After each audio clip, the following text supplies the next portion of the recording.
Everyone, welcome back to the channel. So in this video, I just wanted to go through a helicopter EMS weather briefing. Now this is specifically how I do a weather briefing. When we start our shift, we come in, I gather my crew, my paramedic, my nurse, and we either go into the conference room or the living room. I pull up my laptop and I open up my tabs and we go through the weather. When I'm looking at the weather, I'm talking through it, explaining my thought process, everything I'm seeing, and I just let them watch and we have an interactive conversation. Now at the end of the day, it is obviously up to me for go or no go decisions, but I just wanted to show you how I go through the weather, how I determine it. Now this is my at the start of shift briefing, so this is kind of like my in-depth briefing, but before every flight I check the weather obviously and see how like the conditions have developed. Now I want to say before we get into it, this is not necessarily the best way to do it or the perfect way, but this is the system that I've used. Every pilot, every operation, every company does things a little bit differently. This is how I do it, so let's get into it.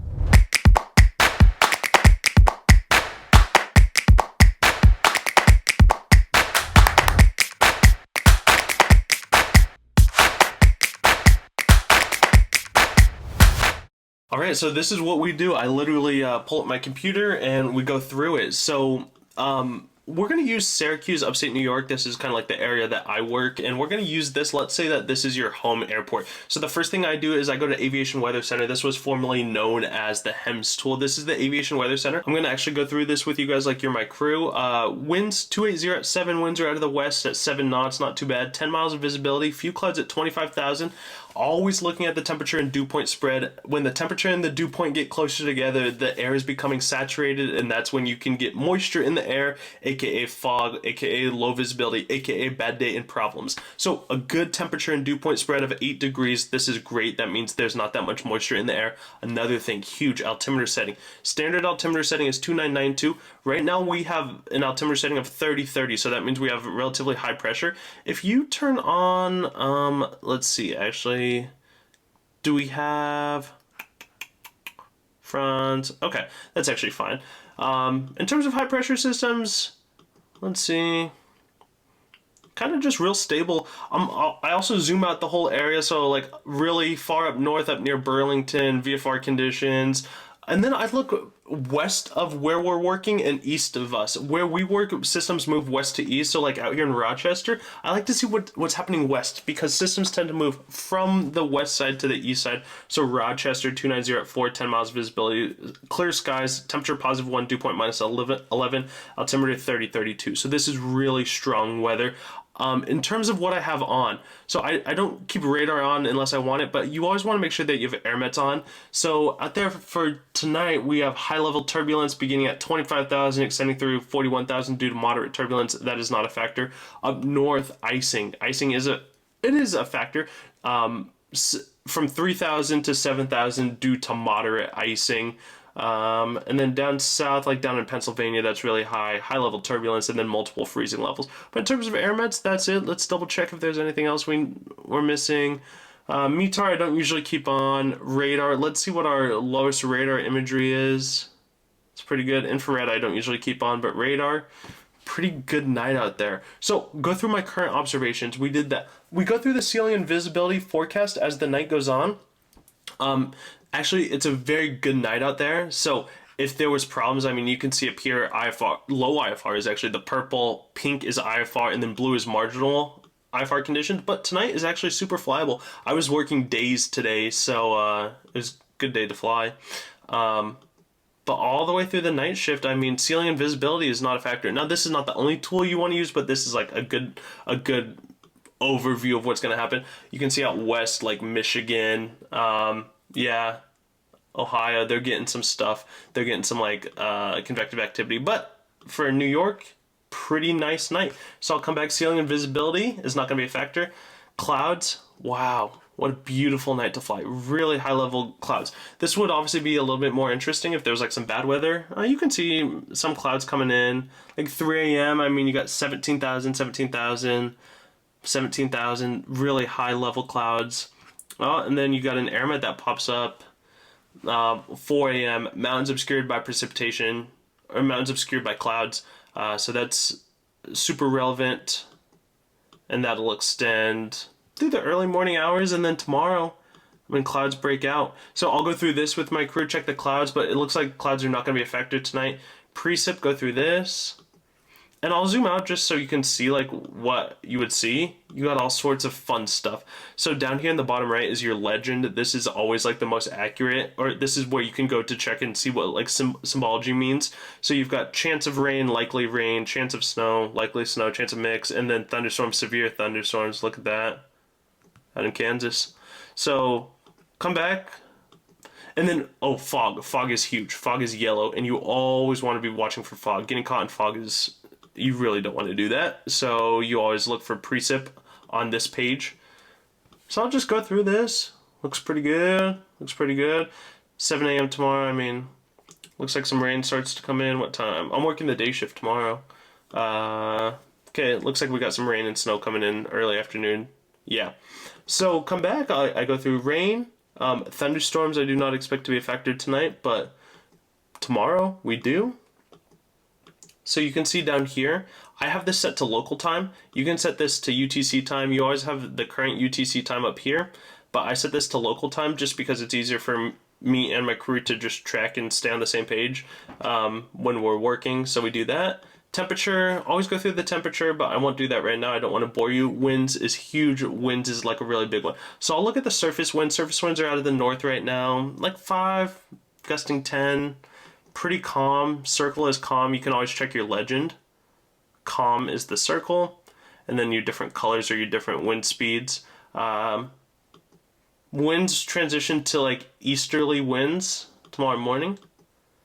And then what I'll do is I'll always check our altitude. So we cruise at like 1500 to 2000. That's like our kind of standard operating.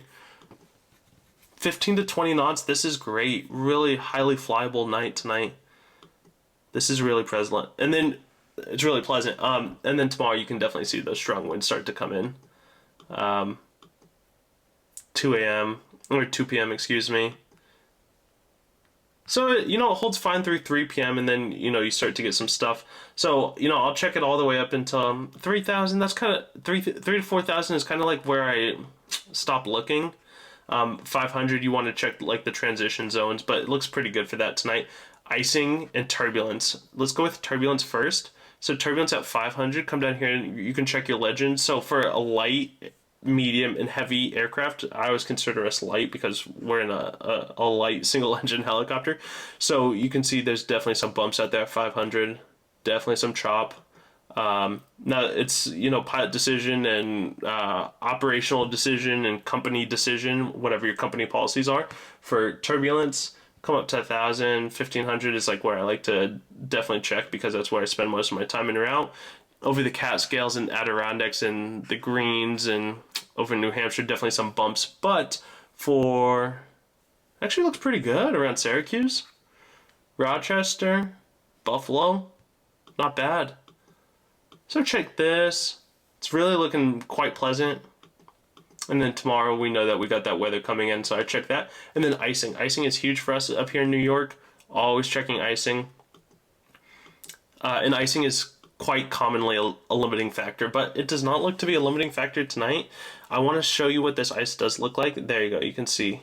So down here in our legend, you can see trace, light, moderate, heavy, solid. Flight into known icing conditions is prohibited, so in pretty much every helicopter, unless you have icing capabilities, but pretty much every helicopter flight into known icing conditions is prohibited. So if you see any of this, I mean, you got problems. And 500, huge problems. 1,000 problems. 2,000, you got problems. 3,000, you got problems. 4,000, actually it looks like it's better as you get higher. But for New York, it's not a factor. Let's just check it tomorrow. Yeah, I mean, tomorrow afternoon, we're going to have some factors that we need to be aware of. So, Aviation Weather Center, this is like a great foundation. I always check ForeFlight. There's a couple tools on ForeFlight that I like that I'll show you real quick. So for Syracuse, the TAF, obviously the TAF is like a written FAA product from your local National Weather Service. So today at 8 p.m., 340 at 5, 6 miles visibility, few at 25,000, really good.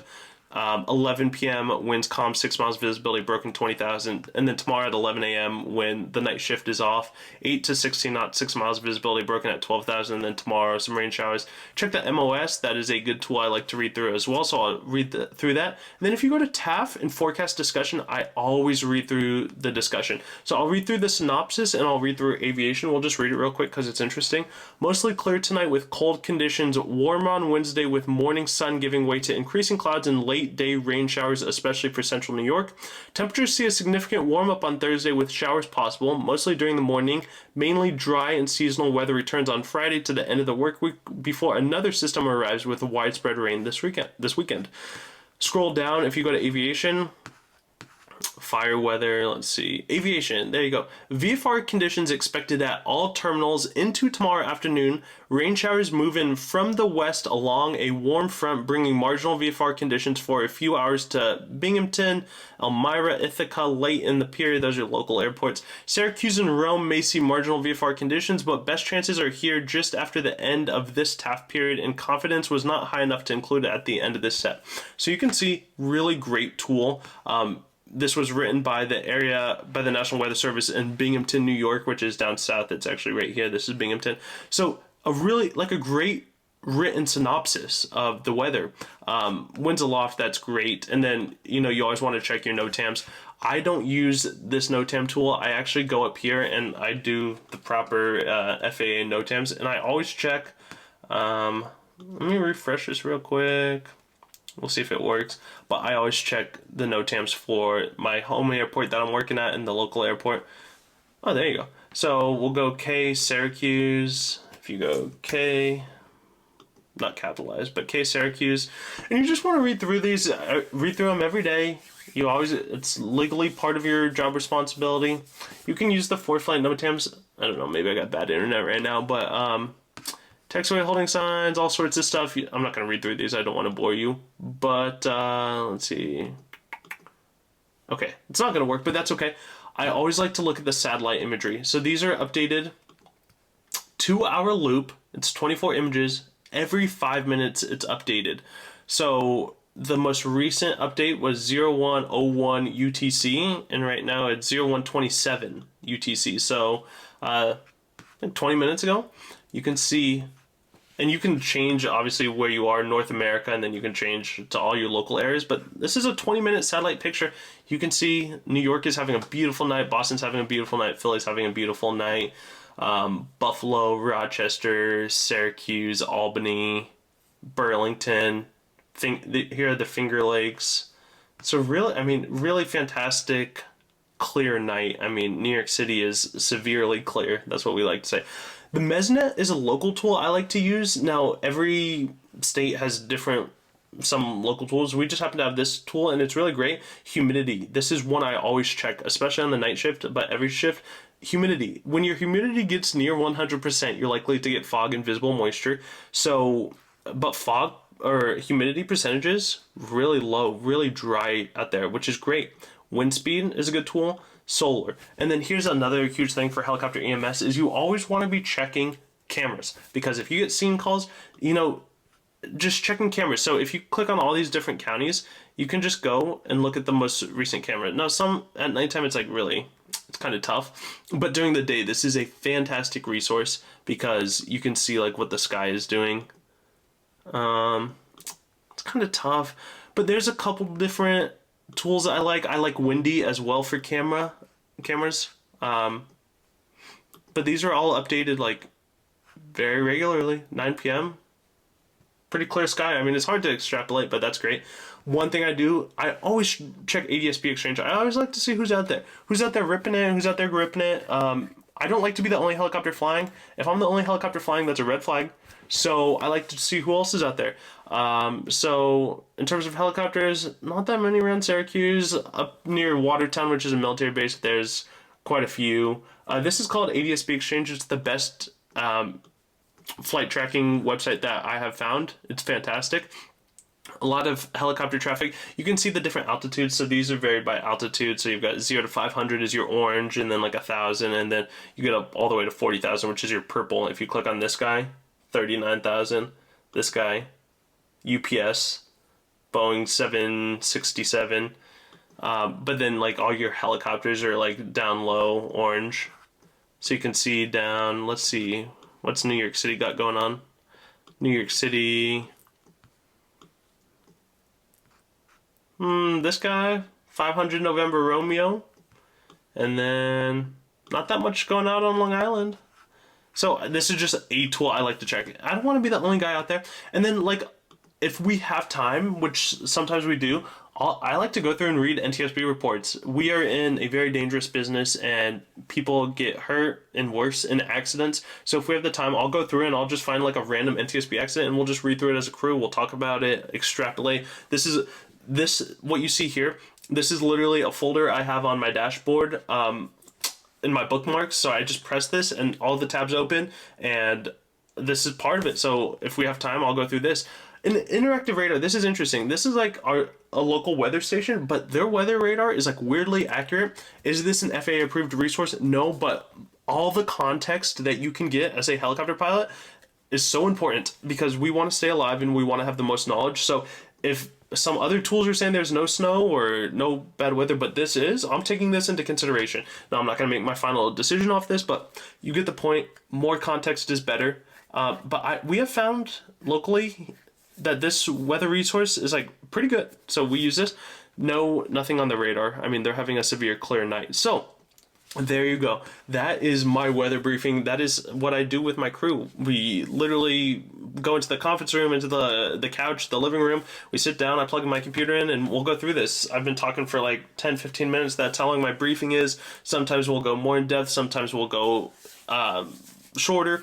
One thing that we also do is after we talk about the weather, we go through and we have a list of 30 or 40 different, it's 30, one for each day of the month, and then we'll go through and we'll talk about like different system failures. We rewrote it and we have every system procedure. So at least at some point in the month, hopefully you're touching on something. We talk about emergency procedures. We talk about weather. We talk about different things that can happen, all of the different aspects of our job. So we have conversations and emergency procedures and we go through them as a crew. So we'll go through the weather briefing and then we'll talk about like any maintenance specific related things. If we're doing any PRs, we'll debrief any flights that have happened and just like kind of talk about it as a crew. And then we'll talk about like our different tasks that we have to talk about on the daily basis. So your briefing can be short, your briefing can be long. I like to do longer briefings. I mean, if we have the time, I like to go in depth. Why not take the time to look at the weather? You don't want to find yourself in an unexpected situation. Now that does happen, but if you can prepare yourself the best you can, it's great. So this is how I do a briefing. If you found yourself enjoying this video, smash the like button. If you have any questions about how I do my briefing, let me know down in the comments below. I want to know how you do your briefing. How does your weather briefing look? What tools do you use? Let me know all of that down in the comments below, and I will see you on the next one. Take care.